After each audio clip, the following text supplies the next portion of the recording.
Hi Hunter, this is Coach Smart from ABC Baseball Camps. I'm here to do your video evaluation on your hitting. Excuse me. So I want to watch a couple swings.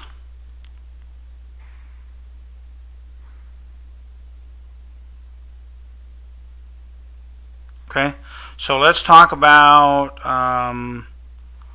your setup. Okay, where you set up in the batter's box. You know, your kind of your stance, all that kind of stuff.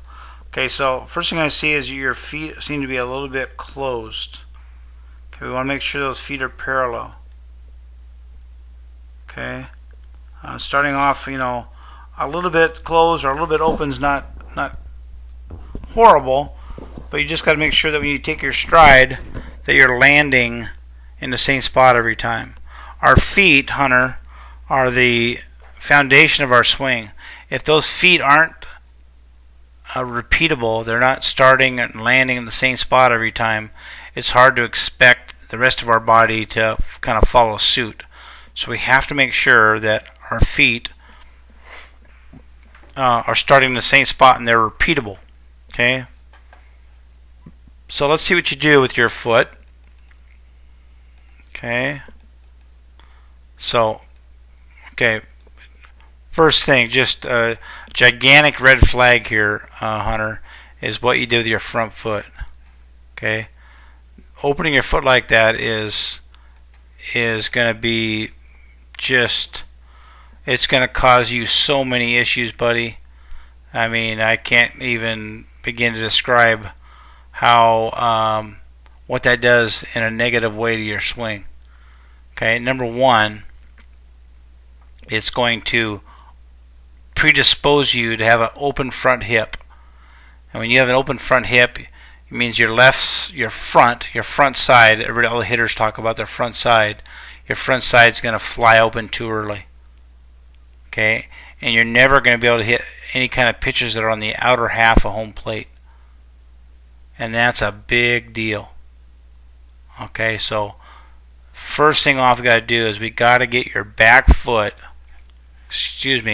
your front foot to look like your back foot does right now. Straight and closed. When your front foot lands, wherever it lands, it's got to land just like that. If not, you are putting yourself way behind the 8 ball before you even start your swing. Okay, so we're going to go move past that now and look to the next phase of evaluation, which is how you take your bat to the baseball. Your route from point A to point B. Okay, so let's watch your bat and see what it does.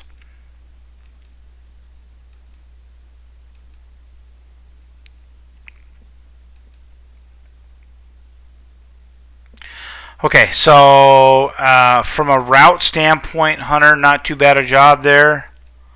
I wouldn't mess with that too much. That's pretty good. Okay, so let's talk about where you are at the next step, which is at the contact point.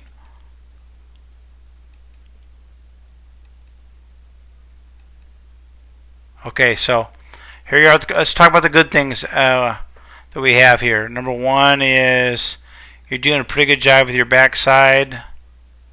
Whoops. You're doing a pretty good job with your backside from a standpoint of creating that kind of that backward C we're all looking for. Okay.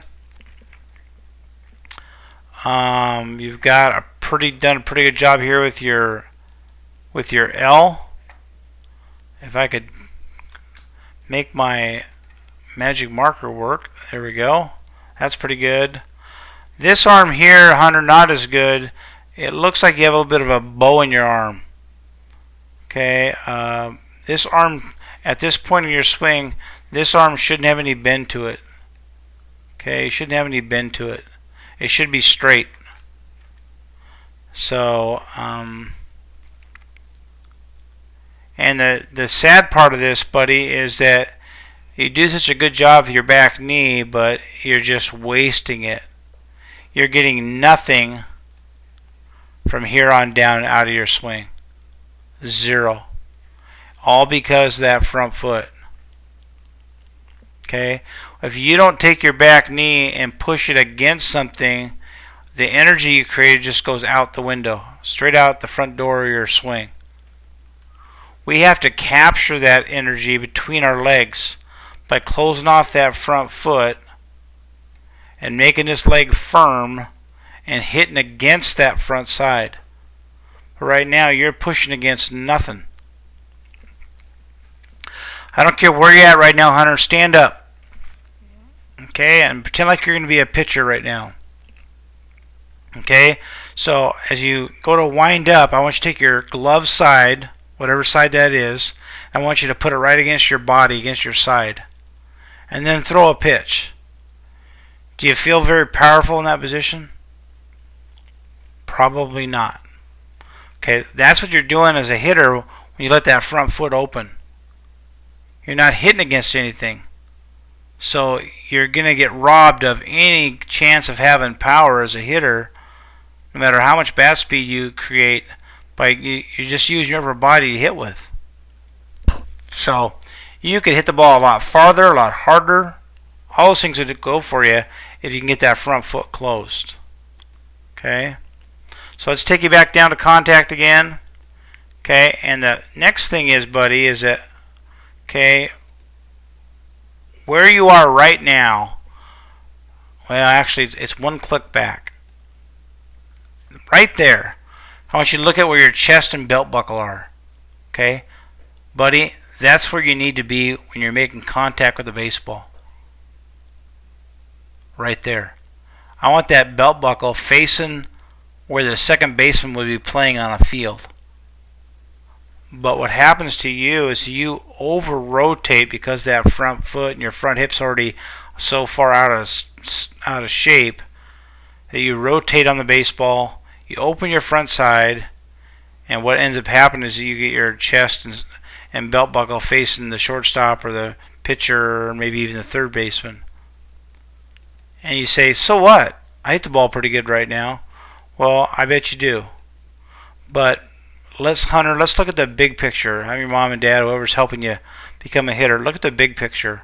What's going to happen, young man, is as you get older and get to high school, pitchers are going to be able to command the outside half.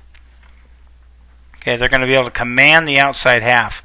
And if you can't prove to a pitcher that you can hit a ball in the outside corner and drive it over somebody's head or hit a line drive into right field off of a good pitcher who's throwing you away, he's going to keep throwing it there and throwing it there and throwing it there. And then the word's going to get out about you that you can't hit balls in the outside half, and that's all you're going to get. My youngest son Taylor plays at the University of Tennessee. In the first week of league play last year, they threw him a lot of sliders, and he had a difficult time making the adjustment. And from then on, that's all he got the whole season, was slider after slider after slider, until he could prove to the pitchers in the SEC conference that he could hit that slider on the outside half. Well, the same kind of thing can happen to you if we don't get that straightened away. Okay, so how do we fix that?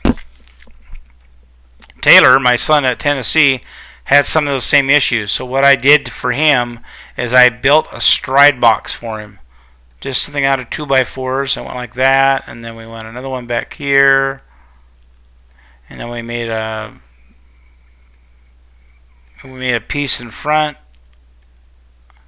like that. And he would stand inside that stride box, and when he stepped, he'd put his foot against that front piece of wood, and it wouldn't allow him to rotate that foot. And it made him step straight right at the pitcher. So that's something you can do. Or just put any kind of object in front of that foot and put a weight behind it so you can't twist it open or roll it over. Okay? But from a swing standpoint, you're in pretty good shape. If you can get that front foot fixed and not rotate so much, which fixing your front foot might take care of some of that issue, I think you're on your way to becoming a pretty good hitter, because you're in a great position at contact. You use your back leg real well, so a lot of positives in there, but a couple things we definitely have to get cleaned up. Hunter, I want to thank your mom and dad and for you for coming to ABC baseball camps, and look forward to seeing you at the next one. Have a great day.